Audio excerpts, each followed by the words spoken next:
ఏం చేయలేదు. అంతా సాంగ్ సూసైడ్ చేసుకోవాలి. ఒక చిన్న వీడియోకి సూసైడ్ చేసుకోవాల్సిన అవసరం లేదు.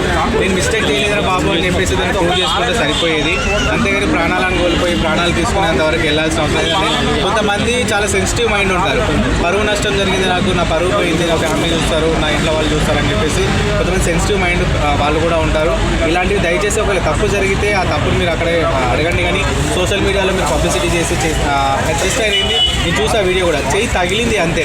కావాలని పర్టికులర్గా అదే టైంలో అదే పనిగా ఆయన చేయి తగిలించడం అయితే జరగలేదు. జస్ట్ వీడియో ఉన్నటువంటి 30 సెకండ్స్లో ఒకసారి చేయి తగలడం అనేది సహజం. ఎందుకంటే బస్సులో చాలామంది ప్యాసింజర్స్ ఉంటారు, అమ్మాయిలు అబ్బాయిలు అని చెప్పేసి ఫ్రీ టికెట్స్ వచ్చినప్పటి నుంచి ఇలా జరుగుతున్నాయి మన తెలుగు రాష్ట్రంలో కూడా. కావాలని చేస్తే మీరు ఇలాంటి వీడియోలు బయట వైరల్ చేయడం కరెక్ట్. కానీ తనకు కావాలని చేసినట్టుగా మాత్రం ఎక్కడ కనిపించడం లేదు. ఇంకొకటి, మీరు చనిపోవడం అనేది కరెక్ట్ కాలేదు. వాళ్ళ కుటుంబానికి మాత్రం చెప్తున్నా, ఆయన మనిషికి ఇప్పుడు మనం చెప్పలేము. కానీ ఆయన ఎటువంటి తప్పు చేయలేదు. మీరు దాని గురించి మీరు బాధపడాల్సిన అవసరం లేదు. ఇంకొకటి, అమ్మాయిలు ప్రతిదీ సోషల్ మీడియా ఉంది కదా అని చెప్పేసి సోషల్ మీడియాలో రిలీజ్ చేయగలరు.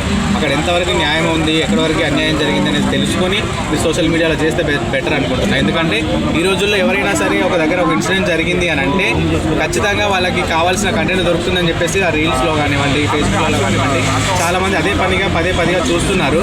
కాబట్టి ఈ విధంగా స్ప్రెడ్ అవుతుంది. ఒక చిన్న విషయం కూడా జరగాల్సినవి చాలా ఉన్నాయి. సమాజంలో చాలా అన్యాయాలు జరుగుతున్నాయి. దాని మీద రియాక్ట్ అవ్వండి. ఆయన చేసింది ఒక తప్పు కావాలని చేస్తుంటే మాత్రం వాళ్ళే వెళ్ళి కొట్టి చంపేసేవాళ్ళు. కానీ పరువు నష్టం జరిగింది ఆయనకి, ఆయన ప్రాణం అయితే మనం తీసుకురాలేము. ఒకటే అమ్మాయిలకు చెప్పేది ఏంటంటే, మీకు ఒకవేళ అక్కడ ఇబ్బంది కలుగుతుందని కొంచెం వెళ్ళిపోండి. అంతేగాని ఇలాంటి సోషల్ మీడియాలో వీడియోలు పెట్టి అది ఇంకా జనాలకి జరిగిన ఒకరి చేత జరిగితే 100 మంది కళ్ళకి తీసుకెళ్తున్నారు. అది ఇంకా తప్పు కదా. చేసిన వాళ్ళు ఒకరైతే చూస్తున్న వాళ్ళు 1000 మంది అయిపోతున్నారు. భయపెట్టడం అంటే కావాలని చేయలేదు కదండి. కావాలని చేస్తే వీడియో పెడితే అది కరెక్ట్. తను కావాలని చేసినట్టు ఎక్కడ కూడా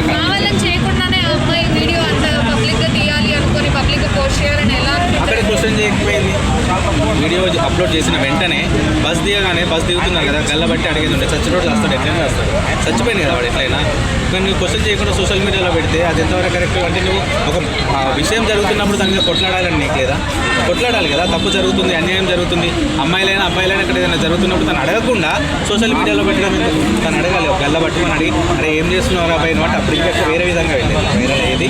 ఇంకా అందరు సపోర్ట్ చేసేవాళ్ళు, ఇలాంటివి జరగకుండా కూడా ఆగేది. ఇప్పుడు నాలాంటి వాళ్ళు ఉన్నారండి, ఆ వీడియోలో నాకు ఏం కనిపించలే, ఆమె అడగలేదు, వీడియో పోస్ట్ చేసింది. నేను ఏమనుకుంటా, అతను తప్పు లేకుండా కూడా అసలు ప్రాణం పోయింది, ప్రాణం తీసింది అమ్మాయి అని.